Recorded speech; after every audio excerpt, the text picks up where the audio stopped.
എല്ലാവർക്കും സ്വാഗതം. ഓരോ ഇലക്ഷൻ വരുമ്പോഴും നമ്മളെല്ലാവരും ആകാംക്ഷയോടെ നോക്കുന്ന ചില മണ്ഡലങ്ങളുണ്ടല്ലേ? തീപാറുന്ന രാഷ്ട്രീയ പോരാട്ടങ്ങളുടെ, ചിലപ്പോൾ കേരള രാഷ്ട്രീയത്തിന്റെ ഗതി തന്നെ മാറ്റിയെഴുതിയ ജനവിധികളുടെ ചരിത്രമുള്ള ഇടങ്ങൾ. അങ്ങനെയൊരു മണ്ഡലത്തിന്റെ കഥയിലേക്കാണ് നമ്മൾ ഇന്ന് പോകുന്നത്. വടകരയുടെ രാഷ്ട്രീയ പോരാട്ടങ്ങളുടെ കഥയിലേക്ക്. നമുക്ക് നേരെ കാര്യത്തിലേക്ക് വരാം. ഈ വരുന്ന തിരഞ്ഞെടുപ്പിൽ വടകരയെക്കുറിച്ച് സംസാരിക്കുമ്പോൾ എല്ലാവരുടെയും മനസ്സിലുള്ള ഒരേ ഒരു ചോദ്യം ഇതാണ്: സിറ്റിംഗ് MLA ആയ കെ രമയ്ക്ക് വടകരയിൽ തന്റെ വിജയം ആവർത്തിക്കാൻ കഴിയുമോ? ഈ ഒരു വലിയ ചോദ്യത്തിന്റെ ഉത്തരം തേടുകയാണ് നമ്മൾ. വടകര എന്ന് പറയുന്നത് കോഴിക്കോട് ജില്ലയിലെ വെറുമൊരു നിയമസഭാ മണ്ഡലം മാത്രമല്ല. നിങ്ങൾക്കറിയാമല്ലോ, സമീപകാല കേരള രാഷ്ട്രീയത്തിലെ ഏറ്റവും തീവ്രമായ ചില ഓർമ്മകളുടെയും വലിയ മാറ്റങ്ങളുടെയുമൊക്കെ ഒരു പ്രതീകം കൂടിയാണ് ആ മണ്ണ്. അതുകൊണ്ട് തന്നെയാണ് ഇവിടത്തെ ഓരോ ജനവിധിയും ഇത്രയേറെ ശ്രദ്ധിക്കപ്പെടുന്നത്. സത്യത്തിൽ വടകരയുടെ മണ്ണ് ഒരുപാട് വലിയ രാഷ്ട്രീയ പോരാട്ടങ്ങൾക്ക് സാക്ഷ്യം വഹിച്ചിട്ടുണ്ട്. അതിലേറ്റവും പ്രധാനം TP ചന്ദ്രശേഖരന്റെ രക്തസാക്ഷിത്വമാണ്. അതിനെ തുടർന്നുണ്ടായ RMPI എന്ന പാർട്ടിയുടെ രൂപീകരണവുമെല്ലാം വടകരയുടെ രാഷ്ട്രീയ ഭൂപടം തന്നെ ശരിക്കും മാറ്റിവരച്ചു. അതുകൊണ്ട് തന്നെയാണ് ഓരോ ഇലക്ഷൻ വരുമ്പോഴും കേരളം മുഴുവൻ ഇത്ര ആകാംക്ഷയോടെ വടകരയിലേക്ക് നോക്കുന്നത്.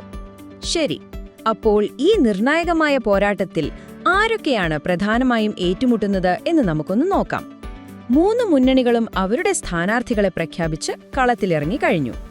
അപ്പോ പ്രധാനമായും 3 പേരാണ് മത്സരരംഗത്തുള്ളത്. ഒന്ന്, UDFന്റെ പൂർണ്ണ പിന്തുണയോടെ RMPI നേതാവും ഇപ്പോഴത്തെ MLAയുമായ കെ രമ. അവർ വീണ്ടും ജനവിധി തേടുകയാണ്. പിന്നെ ഇടതുമുന്നണിക്ക് വേണ്ടി RJDയുടെ ജില്ലാ പ്രസിഡന്റ് MK ഭാസ്കരൻ, NDAയ്ക്ക് വേണ്ടി അഡ്വക്കേറ്റ് ദിലീപും മത്സരരംഗത്തുണ്ട്. വടകരയുടെ രാഷ്ട്രീയം ഇന്ന് കാണുന്ന രീതിയിലേക്ക് മാറിയതിന് പിന്നിലൊരു കഥയുണ്ട്. അത് മനസ്സിലാക്കാൻ നമ്മൾ കുറച്ചൊന്ന് പിന്നോട്ടു പോകണം. ആ മണ്ഡലത്തിന്റെ രാഷ്ട്രീയ സ്വഭാവത്തിൽ വന്ന ഒരു വലിയ മാറ്റത്തിന്റെ കഥയാണത്. ഒരു കാലത്ത് വടകര സോഷ്യലിസ്റ്റ് പ്രസ്ഥാനങ്ങളുടെ ഒരു അടിയുറച്ച കോട്ടയായിരുന്നു എന്ന് തന്നെ പറയാം. ജനതാദൾ പാർട്ടികൾക്കായിരുന്നു അവിടെ ഇപ്പോഴും മുൻതൂക്കം. പക്ഷേ ആ ചരിത്രമെല്ലാം മാറിമറിഞ്ഞത് ഒരൊറ്റ നിർണായക സംഭവത്തോടെയാണ്. അപ്പോ വടകരയുടെ രാഷ്ട്രീയ ചരിത്രം നമുക്ക് ഇങ്ങനെ ചുരുക്കി പറയാം. ഒരു കാലത്ത് സോഷ്യലിസ്റ്റ് പാർട്ടികളുടെ ഉരുക്കുകോട്ട. എന്നാൽ TP ചന്ദ്രശേഖരന്റെ വിയോഗം ആ ചരിത്രത്തിലെ ഒരു വലിയ വഴിത്തിരിവായി മാറി. അതിനെ തുടർന്നാണ് RMPI എന്ന പുതിയൊരു രാഷ്ട്രീയ പ്രസ്ഥാനം അവിടെ രൂപം കൊള്ളുന്നത്. ആ പാർട്ടിയുടെ നേതാവായി കെ രമ രാഷ്ട്രീയത്തിലേക്ക് വരികയും കഴിഞ്ഞ തിരഞ്ഞെടുപ്പിൽ വിജയിക്കുകയും ചെയ്തതോടെ വടകരയുടെ രാഷ്ട്രീയം പുതിയൊരു ദിശയിലേക്ക് സഞ്ചരിക്കാൻ തുടങ്ങി. ഇനി നമുക്ക് കുറച്ച് കണക്കുകളിലേക്ക് വരാം.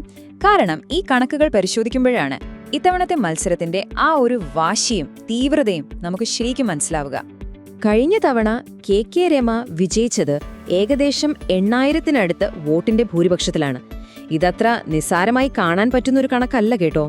ഈ ഭൂരിപക്ഷം മറികടക്കുക എന്നത് തന്നെയാണ് ഇത്തവണ ഇടതുമുന്നണിക്ക് മുന്നിലുള്ള ഏറ്റവും വലിയ വെല്ലുവിളി. എന്നാൽ മറുവശത്ത് നോക്കിയാലോ, RMPIയുടെ ആത്മവിശ്വാസം വളരെ വലുതാണ്.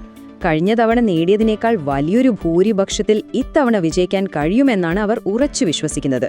ഇത് തീർച്ചയായും മത്സരത്തെ കൂടുതൽ ആവേശകരമാക്കുന്നുണ്ട്. വടകരയിലെ ഈ തെരഞ്ഞെടുപ്പ് ഫലം എന്ന് പറയുന്നത് വെറും സ്ഥാനാർത്ഥികളുടെ ജനപ്രീതി മാത്രം ആശ്രയിച്ചല്ല ഇരിക്കുന്നത്. അതിനു പിന്നിൽ വളരെ പ്രധാനപ്പെട്ട ചില രാഷ്ട്രീയ സഖ്യങ്ങളും തന്ത്രങ്ങളുമുണ്ട്. അതെന്താണെന്ന് നമുക്ക് നോക്കാം. കെ രമയുടെ വിജയത്തിന് പിന്നിലെ ഏറ്റവും പ്രധാനപ്പെട്ട ഒരു ഘടകം UDFുമായുള്ള സഖ്യമാണ്. ഇതിന് നമുക്ക് ഒരു പരസ്പര സഹകരണ സഖ്യം എന്ന് വിളിക്കാം. അതായത് സംഭവം സിമ്പിളാണ്. ഒരു പാർട്ടി ഒരു പ്രത്യേക മണ്ഡലത്തിൽ വേറൊരു പാർട്ടിയെ സഹായിക്കുന്നു.